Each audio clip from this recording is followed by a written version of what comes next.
بسم الله الرحمن الرحیم. دوستانو زه بیا کمپلیکس ایجوکیشنل چینل ته ښه راغلاست. هیله لرم چې روغ او جوړ اوسئ.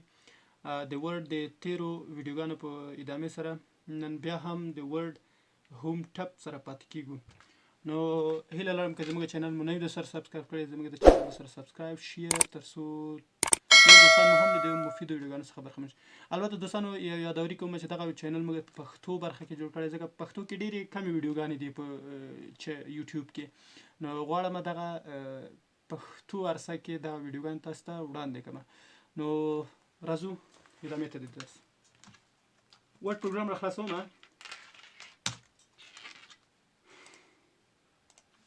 موږ تاسو دوستانو نن د پاراګراف له ګروپ سره کار دی. پاراګراف ګروپ څه کار کوي او کوم اپشنونه پکې دي.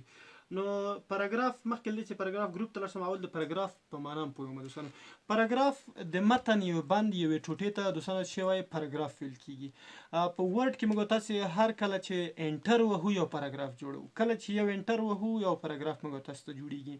نو چې انټر ونه وهو دا ادامه ورکو د خپل متن لیکلو ته، موږ تاسو ته هیڅ کله پاراګراف نه جوړیږي. راځم موږ تاسو متن لیکو.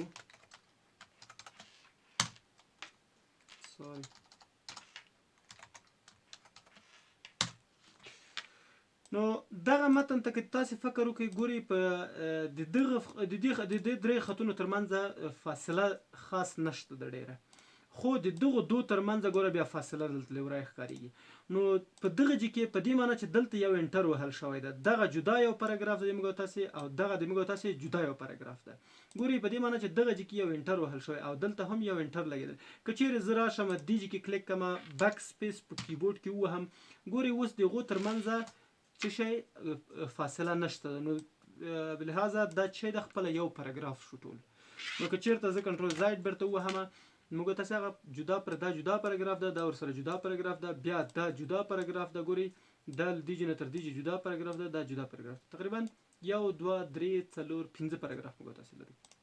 نو د متن هر بند هر کړي دغه کړي ته چې ویل کیږي پاراګراف ویل کیږي. نو د پاراګراف ګروپ هم همدغه متن سره کار ده. پاراګرافونه انتخابوم ټول. راځم اولنی اپشن ته. اولنی اپشن چې ورکی بولټ ورکی. بولټس په معنا د مرمۍ سره ده. دې جن یو اپشن موږ تاسو انتخابولای شو. ته کوم بولټس موږ تاسو ورکو؟ مثلا زه ورته دا ورکوم. کوم قسم نښانه چې تاسو ورته انتخابولای شئ انتخابوي. هر پاراګراف ته یو شی ورکی بولټ ورکی. که زه انټر وهم ګوري یو پاراګراف ویل یو بولټ ورکی. که زه مثلا دلته لیکم بیا یو انټر وهم ګوري بیا جدا یو پاراګراف شو. خو که زه انټر نه وهم ادامه ورکوم خپل متن لیکلو ته مې، نو بیا پاراګراف نه راته جوړیږي. مثلا زه ګوري لیکلو ته ادامه ورکوم خپل لیکلو ته، ګوري دومره کرخه تر راکته کیږي، خو بلې متن موږ تاسو پاراګراف نه جوړیږي، بولټ نه اخلي. خو کله چې زه انټر وهم ګوري یو بولټ اخلي. په دې معنی چې دلته یو انټر وهل شوی، دلته یو پاراګراف جوړ شوی دی. نو هیله کوم چې د پاراګراف معنا باندې ښه پوه شوي یاستئ. بل راځم متن انتخابوم هم دیجنه. راځم لاندې موږ تاسو ډیفاین بولټ باندې کلیک کوو. ډیفاین بولټ څه کار کوي؟ دې چې موږ تاسو خپل یو بولټ ورته ډیفاین کولای شو. سمبول تر راځم، سمبول باندې کلیک کوم، یو علامه سمبول موږ تاسو دې ورته انتخابولای شو. مثلا دلته ډیر علامې دي، ګوري دې باندې کلیک وکړئ، دلته نور علامې شته دي ورسره. زه راځم فرض وکړم یو بیسټ دا ورته انتخابوم. نو کلیک کوم، ګورې دیجی ته راغی. اوس کلیک کوم اتوماتیک دیجی ته اخلي. نو دا د موږ د بولټ کارو. بولټ کې یو بل اپشن هم دلته هم موږ تاسو لرو چې ډیفاین نیو بولټ په خپل پکچر ته راځو. دیجی نو موږ تاسو انټرنیټ له طریق نه موږ تاسو یو انلاین راخصل شو. کو وینه لرو موږ تاسو ورک افلاین ته راځو. دیجی نه افلاین موږ تاسو یو بولټ راخلو. مثلا زه دلته د ما سره یو لوګو د لایک لوګو په نامه سره، ګوري دا لوګو زه ورته ورکوم. نو موږ تاسو د ما هغه خپل ډیفاین بولټ چې ما ورکړی دا هغه راغی. نو کولای شي خپل ډیفاین یو تصویر راولئ. دلته خپل تصویر موږ تاسو کولای شو دیجی ته راول د بولټ په حیث باندې. دا د بولټ کار. بل دې په خوا کې دوستانو نمبرینګ ده. نمبرینګ موږ تاسو هر پاراګراف ته خپل نمبر ورکولای شو. دا بکومه راځم موږ تاسو سلیکټ آل وهو دیجی نه نمبر ورکولای شو. د بولټ په چې موږ تاسو نمبر ورکولای شو. د نمبر مختلف قسمونه دي. ګوري دا قسم مثلا دا قسم د نمبر ورته ورکوم، کوم قسم چې تاسو غواړئ ورته ورکولای شئ. یا ای بی سی ورکوم یا رومي عددونه ورته ورکوم کولی شي ورته ولیکئ. لاندې راځم ډیفاین نیو نمبر فارمټ. دې جنه موږ تاسو خپل نمبر ورته فارمټ انتخابولی شو په کوم قسم باندې. دې جنه راشي کوم قسم تاسو غواړئ 1 2 3 فرست سیکنډ تھرډ وغواړئ کنه. زه ورته 1 2 3 موږ تاسو فونټ چینج کړئ. فونټ ته راځم په دې باندې کلیک کوم. دې جنه فونټ ورته انتخاب کوم. فرض کړئ دا فونټ ورته ورکړه. دې کې بولډ کراته متن سایز هم لږ غټ 12 ورسره راځم دلته ورته وایم چې فونټ کلر د خپل د متن دی او 2 3 کوم قسم رنگ واخلي. مثلا درته چې سور رنگ دی واخلي. انډرلاین دی وی کنه ورته انډرلاین دی. دا انډرلاین کلر سره خمي مثلا ورته چې آبي رنگ دی. ګورې دلته عملاً درته ښیي کوم چینجز چې تاسو پکې راولئ عملاً درته ښیي. دې جنه سټایل ورته بدلوم یو بل سټایل ورکوم. فرض وکړه دا ګورې دې جنه سټایل بدلی. راځم بل فونټ ورته ورکوم. دا فونټ اوکې ووهئ. بیا اوکې ووهئ. موږ تاسو په هغه فونټ کې کوم چې موږ تاسو ورته ریډي کې هغه فونټ ورته بل دې په خوا کې د ملټي لیول لیست یو آپشن ده.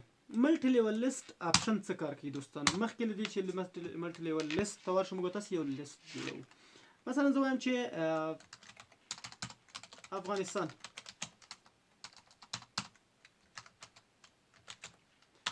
افغانستان کوم مهم یا مشهور ولایتونه لري او یا هم ښارونه لري. زه ورته مثلا کابل، کندهار، مثلا غزنی، مثلا مزار، هرات. بل ازم مثلا د انډیا مشهور ښارونه کوم دي؟ مثلا زه ورته وایم چې ممبئی، دلی، مثلا کلکتا ایکسټرا. دا زما دلی، کلکتا. اوکې فرض که بل په خوا کې سره مثلا پاکستان، مثلا پېښور،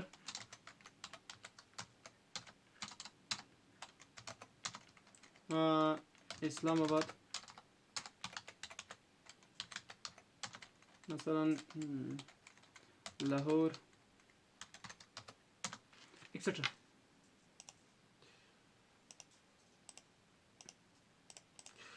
راځم غواړم چې دغه اوس موږ تاسو د یو لیست جوړ کړو. لکه ګورئ دا عنوانونه د موږ تاسو عمومي عنوانونه دي. په خوا کې اوس د مشهور ښارونه چې دي دا ټول چې دي فرعي عنوانونه دي. نو دغه څنګه تاسو برابرولای شئ؟ څنګه موږ تاسو برابرولای شو؟ راځم همدغه ته بیا همدغه ته موږ تاسو یو لیست ورکو. مخکې له دې چې راسم مثلا دا عمومي عنوان د دې سره غرض نه فرعي عنوان ته راځم کلیک وسره کوم. د انکریز انډنټ باندې کلیک کوم. په دې باندې کلیک وکړئ یا په کیبورډ کې د ټب بټن ووهئ. دوستانو کولای شئ چې موږ تاسو مخکې کو یو ټب مخکې کې لیک څه فاصله ورکړي د فرعي عنوان ته او یا هم کنټرول زائد دغه فرعي عنوانونه ټول یو دم انتخاب کړئ. همدا یو ځل تکلیک وکړئ. فرعي عنوانونه ټول یو ځل درته مخکې کړي. راځم بل مثلا د دې فرعي عنوانونه انتخابوم بیرته په دې بل باندې موږ تاسو بیرته شاته راوستلی شو. فرعي عنوان ته انکریز انډنټ کو او یا ډیکریز انډنټ کو موږ تاسو د جن کولای شو. بل د دې مثلا دا دی انکریز انډنټ په دې باندې کلیک کوم. اوس ګورئ موږ تاسو لیول جوړ شو. ملټي لیست جوړ شو. موږ تاسو چې دا یو عمومي عنوان، دا بل عمومي عنوان او دا بل عمومي عنوان. همدغه ته زه اوس چې ورکوم ملټي لیول لیست نه موږ تاسو بولټ ورکولی شو یا هم عددونه ورکولی شو. زه ورته راځم زه ورته وایم چې فرض وکړه دغه قسم یې ورته ورکړو. ګورئ اول رومي عددونه عمومي عنوانونو ته بیا ای بي سي ورته ورکړی ده. راځم بیا ورته انتخابوم. مثلا ورته وایم چې هیډینګ په شکل راته راوله. لکه ځینې کتابونو کې تاسو لیدلی چې د اول عنوان اوله صفحه او اول عنوان فرعي عنوان دا ده. مثلا دې چې موږ تاسو ته لیول ډېر غټ ده. مثلا دا ورته انتخابو. د ای بي سی عنوانونو اول عنوان فرعي عنوان، دوم فرعي عنوان، دریم فرعي، څلورم فرعي موږ تاسو دې نه دغه لیول لیست جوړولی شو. دې ته ملټي لیول لیست ویل کېږي دوستانو. دا د ملټي لیول لیست کار دوستانو. بل دې په خوا کې انډنټ، ډیکریز انډنټ او بل انکریز انډنټ. دا چې موږ تاسو وکارول فقط همدغه کارونو لپاره کارول شو چې موږ تاسو کولای شو یو ټب یا یو څه اندازه موږ تاسو یو لاین مخکې کړو. د دې په خوا کې ورسره دا اپشنې دي. دا اپشنې دوستانو موږ تاسو ته ډېرې مهمې دي. ځینې دوستان د دې په یوز یا استعمال باندې نه پوهېږي، خو ولې کله چې موږ تاسې پښتو او انګلیسي ګډ لیکو سره موږ تاسې دغو اپشنو ته اړتیا لرو. راځم فرض وکړه زه پښتو لیکم، پښتو رایټ سایډ نه ګورئ مخکې لږ نه چې هغه ته ورشه اول دا وایو ځکه هغه پکې راځي موږ تاسو ته. ښه موږ تاسې که چېرې متن غواړو چې له چپ طرف نه یې ولیکو په دې باندې کلیک کوو، که چېرته موبایل له طرف نه غواړو چې لیکل شروع کړو دې باندې لیکل شو. ګوره موبایل له طرف نه لیکل کولی شو موږ تاسې. نو که چېرې بیا موږ تاسې پښتو لیکو نو رایټ سایډ نه دې باندې کلیک وکړئ، اوس ښي طرف ته پښتو انتخاب کړئ، اوس لیکل شروع کړئ. مثلا زه د خصوصی عالی لیسه مثلا شاگرد یا یا په قوس کې موږ تاسې اوس په قوس کې زه غواړم چې سټوډنټ ولیکم، انګلیش ته یې اړوم. ګورئ چې په قوس کې زه غواړم چې انګلیش ته یې اړوم، زه ورته غواړم چې سټوډنټ ولیکم، خو سټوډنټ د ما دې طرف ته راځي. ستونزه دلته څه شی دی، موږ تاسې دې جنه کولی شو رایټ ټو لیفټ ټکس ډایرکشن، د ټکس ډایرکشن موږ چینج کړو. که د ټکس ډایرکشن موږ چینج نه کړو نشو کولی. اول په دې باندې کلیک کوم، ګورئ اوس چپ طرف ته لاړه، راځم بیرته رایټ سایډ ورته انتخابوم. اوس د موږ تاسې متن کې مشکل نشته. سټوډنټ بیرته یې واړوئ پښتو ته، قوس بسته کړئ، سپیس یم. ایزیلی موږ تاسې کولی شو د دې اپشنونو په واسطه باندې موږ تاسې خپل متن یعنی پښتو انګلیسي که چیرې موږ تاسې یو ځای لیکو لیکلی شو. سوري اوس که زه غواړم چې نور لیکل وکړم، مثلا بیا انګلیش ته ځم، دلته انګلیش لیکم، مثلا زه نور لیکم مای نیم از، په اسانه ډول موږ تاسې لیکلی شو، هېڅ مشکل موږ تاسو ته نه جوړوي. مای نیم از مثلا علي، بیا بیرته پښتو ته واړوئ، زما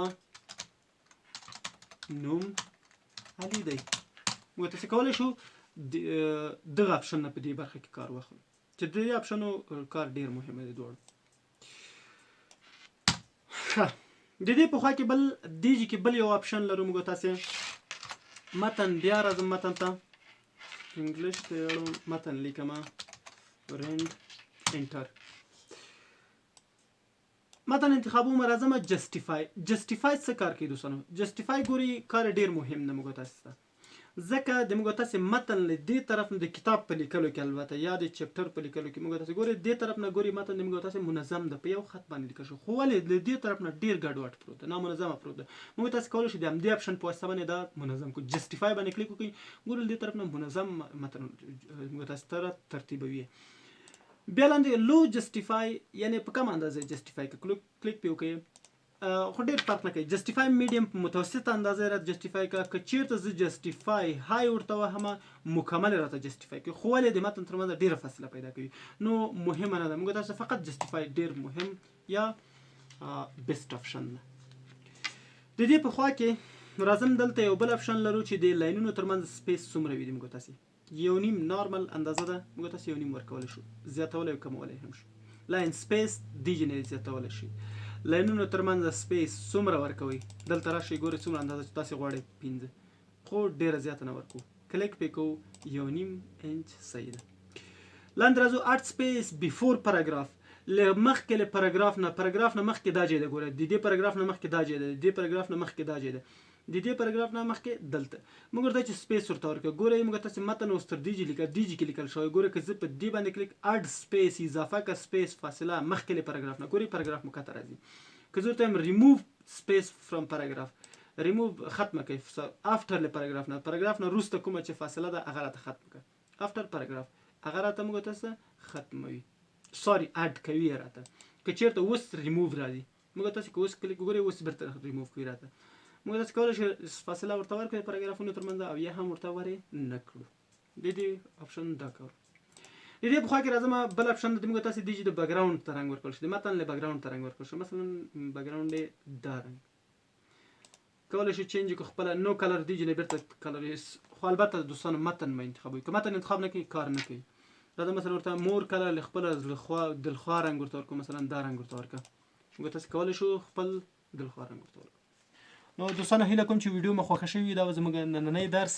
نو د نورو ویډیوګانو لپاره بیا هم زموږ چینل سره سبسکرایب، که تر اوسه مو درسره سبسکرایب کړی نه وي سبسکرایب، شیر، لایک، تر څو نور دوستان مو هم د دې مفید ویډیوګانو څخه برخمن شي. بیا هم د خدای په امان ښې چارې ښه وخت